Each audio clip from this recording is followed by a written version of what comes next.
What is happening here? I watched a video on my phone that showed the inside of my house, specifically our bedroom.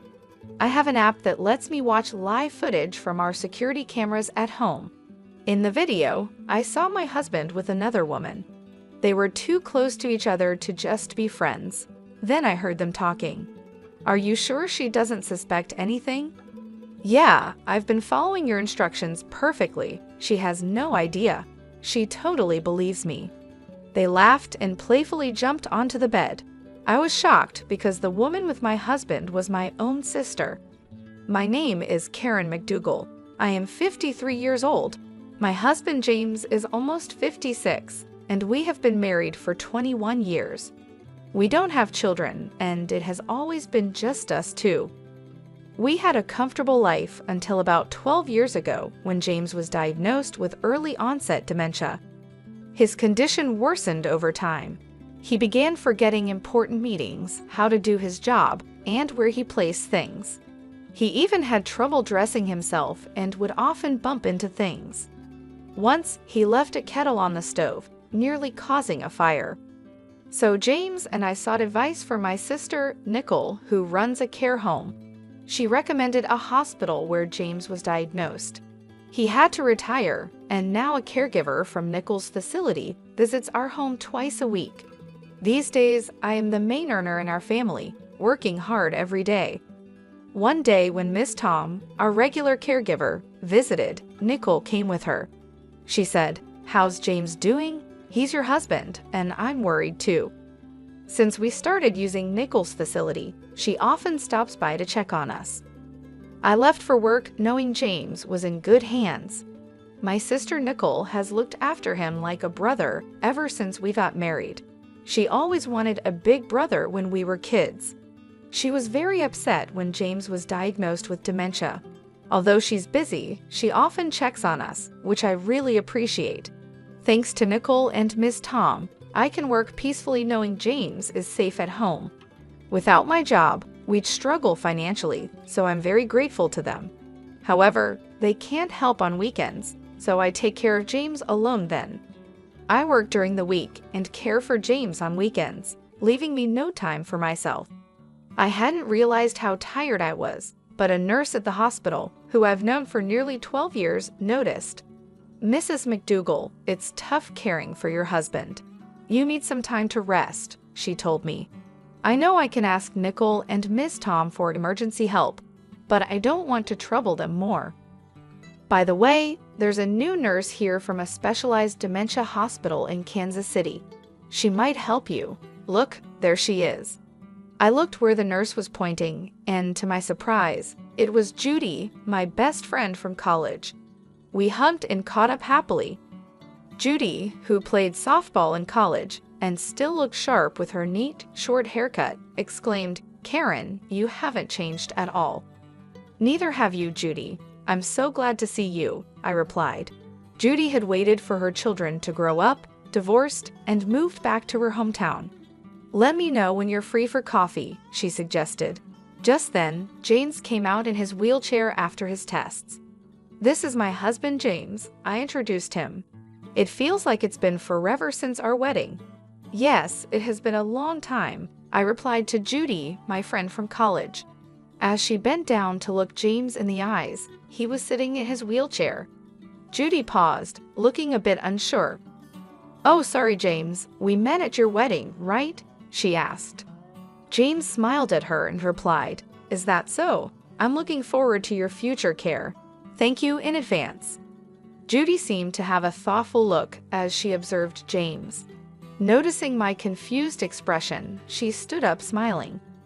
"I've taken care of many patients like your husband, so I might be able to offer some advice. I think I can help, so feel free to ask." "Yeah, I'll definitely rely on you. Thanks, Judy," I said. We said goodbye to each other after that. Over the next few months, I ran into Judy a few times, like when I went to pick up James's medicine or when his health got worse. Each time, Judy looked at me with concern, but I pretended not to notice and just shrugged it off. A few months after reuniting with Judy, James and I went to the hospital together. As James was called in for his checkup, I heard someone call Karen. It was Judy, looking serious.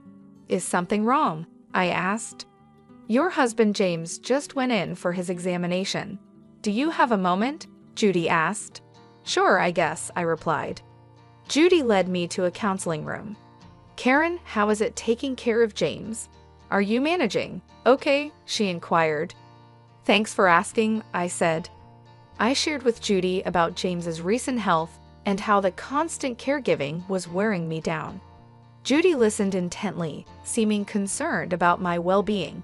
But then she started to say something surprising. "Actually, Karen?" What she said next was hard to believe. About a week before we met again, Judy told me she was shopping in town when she saw Nickel with a man she recognized. Nickel introduced him as her boyfriend. Later, at the hospital, I realized the man was James, my husband. It was all very confusing. "Judy, that explains the strange look you had when we met," I said. Judy had seen Nickel and James together in town just a week before our meeting.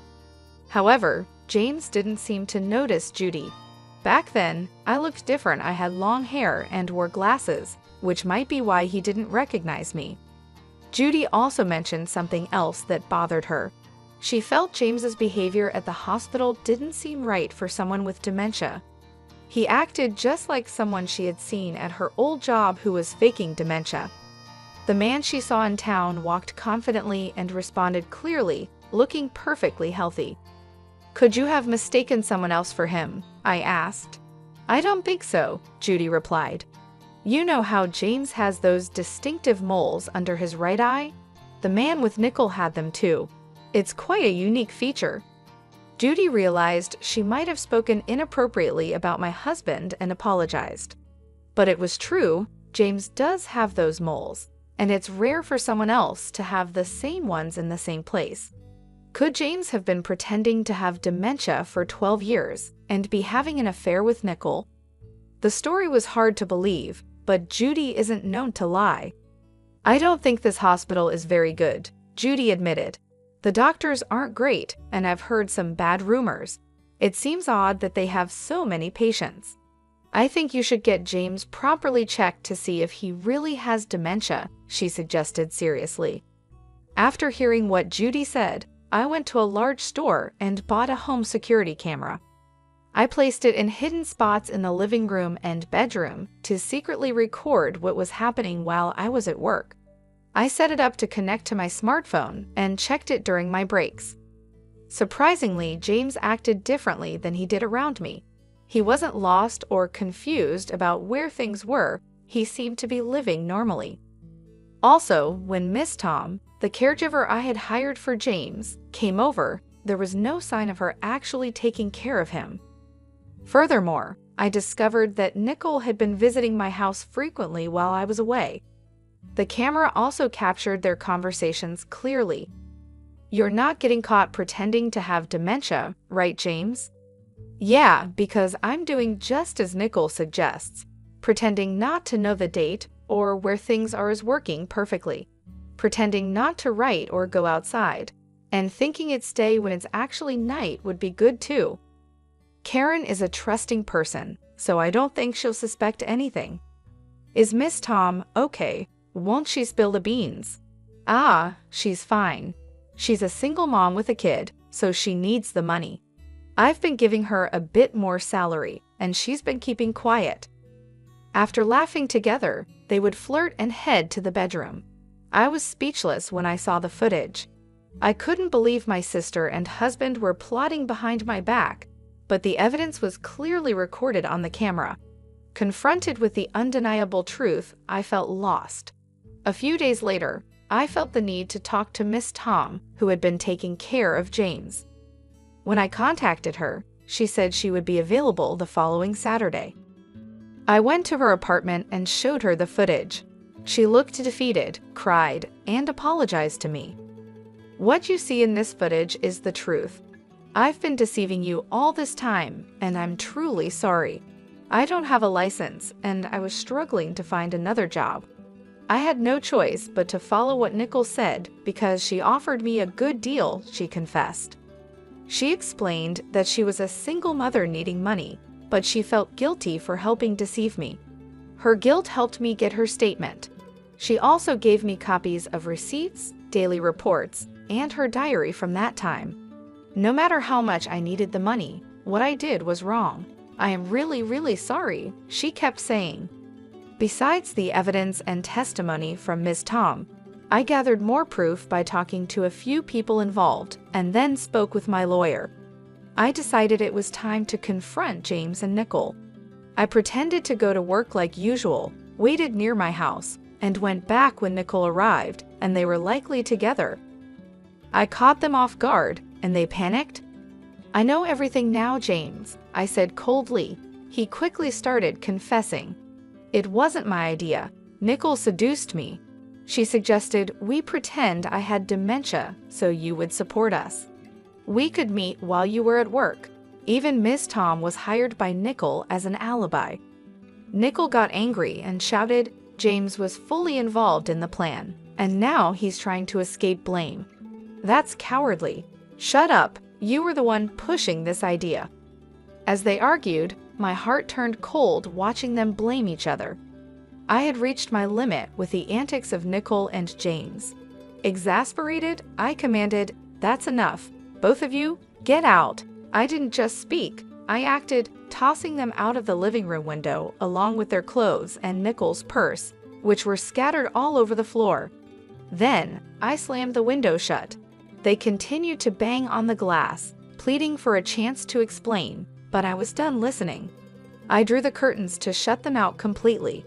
Their persistent banging prompted me to send a stern message via WhatsApp: "Be quiet, or I'll call the police.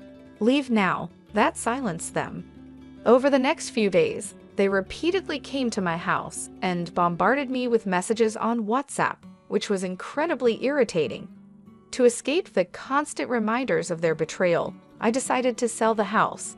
Fortunately, I had the foresight to transfer the property into my name after James was diagnosed with dementia. Given his condition and retirement, he was no longer in a position to manage our finances, including the mortgage. This precaution proved wise, as I was able to sell the house for a good price and purchase an apartment with the funds I had discreetly saved over the years. Although I hadn't anticipated such a drastic turn of events, I was relieved that my past decisions had prepared me well. Consequently, I filed for divorce from James and pursued a division of our assets. It didn't matter whether he was financially capable of settling claims or not. This action was more about sending a clear message that what they had done to me was unforgivable and unforgettable. Post-divorce, I learned through the grapevine that James had remarried and was now living with Nicole in what used to be her house. However, their situation seemed far from ideal. It appeared that the initial thrill of their affair had worn off after marriage.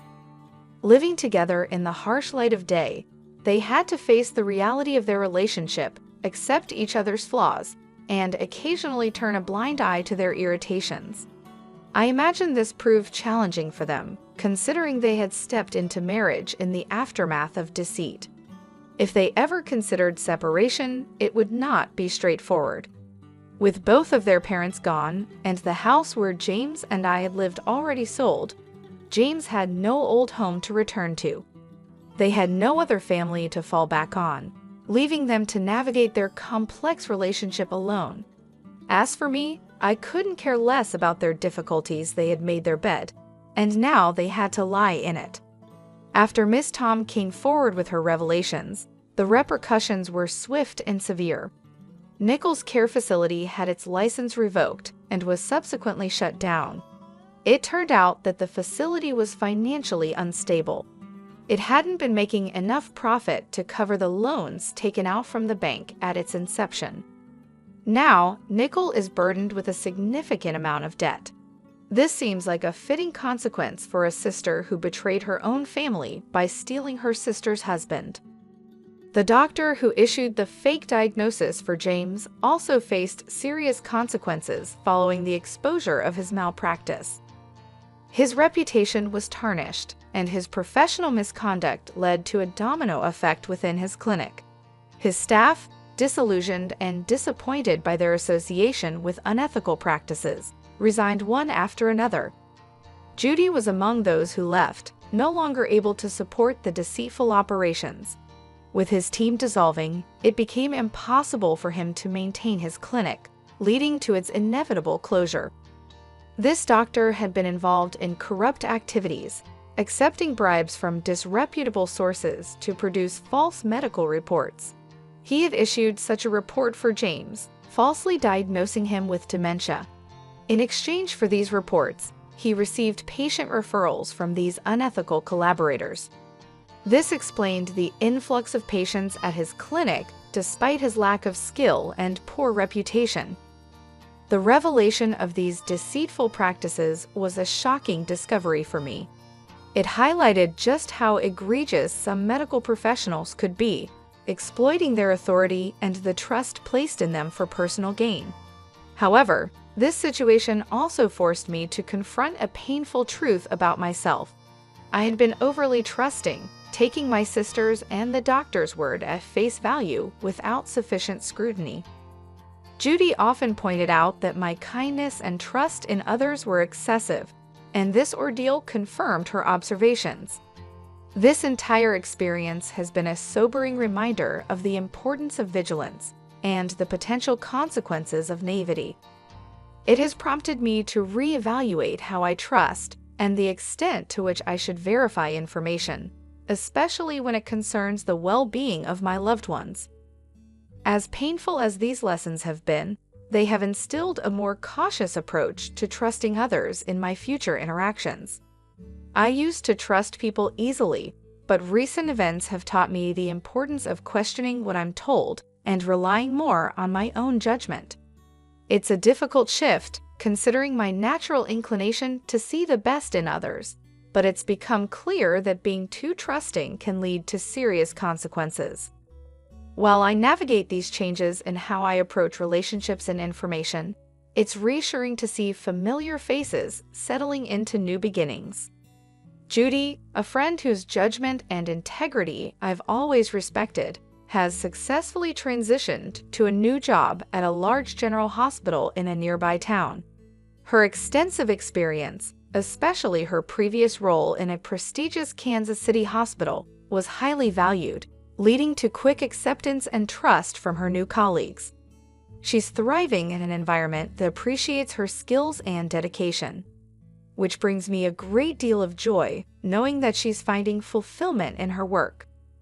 In a lovely turn of events, on Judy's recommendation, Miss Tom, who was entangled in the recent turmoil but showed remorse for her actions, has found a position at the same hospital, working in the cafeteria. It's a fresh start for her, an opportunity to rebuild her life in a less pressured role, away from the complexities of direct patient care. This chance at a new beginning in a supportive environment might just be what she needs to move forward. One of the brighter moments during these times has been the arrival of a new companion, a male miniature Dachshund puppy whom I brought home about a month ago. His joyful demeanor and playful antics are a constant source of comfort and delight after long, tiring days. Judy's affection for him is evident. Her eyes sparkle with joy every time she sees him frolicking with his favorite ball. While she insists that her frequent visits are purely to indulge in his cuteness, I know there's more to it. Judy is considerate and caring, often using her love for the puppy as an excuse to check on me, ensuring I'm not just coping but thriving despite the challenges I've faced. These visits from Judy have become a cherished part of my routine. They remind me that life can still hold simple joys and genuine connections, even after profound loss. The laughter we share, the quiet moments spent in companionable silence, and the comfort of having someone who understands and supports me unconditionally are invaluable. It has led me to reflect on the unexpected paths life takes us on, and how sometimes the outcome isn't as bleak as it initially seems. Losing my husband in the way I did was devastating, and the betrayal cut deep. However, Finding solace in my friendship with Judy and the unconditional love of my new puppy has given me a renewed sense of purpose and happiness. It's in these small, everyday moments with them that I find strength and recovery. As I adjust to this new phase of life, the idea of living a single life, enjoying the company of my dear friend, and my delightful puppy doesn't just seem bearable, it feels genuinely fulfilling. Perhaps this is what contentment looks like for me now: simpler, quieter, but no less rich in love and companionship.